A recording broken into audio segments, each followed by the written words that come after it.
Having timeshare buyer's remorse? I actually caught up with a timeshare exit industry expert to learn how you can say goodbye once you've already signed that dotted line. Yeah, hi, good morning, Hattie. Thanks for having me. Yeah, you know, timeshares is one of those things, just like anything else. They have a life cycle to ownership. And so what we did here is we actually wrote the Consumer's Guide to Timeshare Exit to help those folks that reach the end of their life cycle with timeshare. Interesting. So what do you suggest for someone that's looking to invest into a timeshare?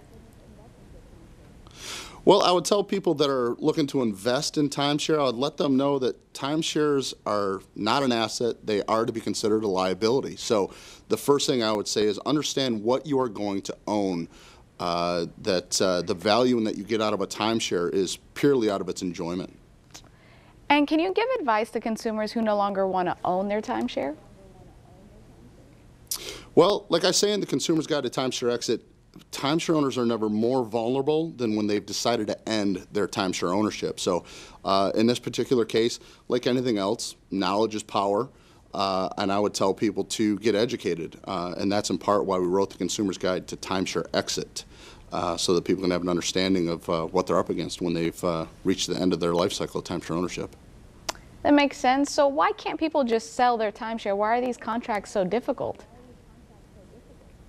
Good question. You know, there's about 9.2 million timeshare owners in the United States, and it's estimated that at any given time there's about 1 million timeshare owners that have reached their life cycle of timeshare ownership and they're looking to get out. So the market is flooded. You'll see a lot of timeshares listed for free or for $1 for people just looking to end their obligation for those maintenance fees, which have been a problem for the resorts and for timeshare owners, and historically they've been rising faster than the rate of inflation. So there is an issue there. There's some other factors that go into why folks are having a hard time selling them.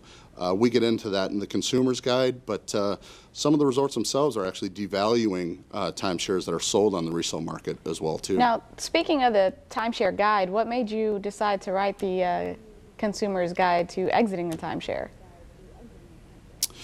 You know, I've been in the exit industry for well over a decade, and a lot of our clients share that common thread of, you know, by the time they've reached us, they've been burned before just trying to end their timeshare ownership.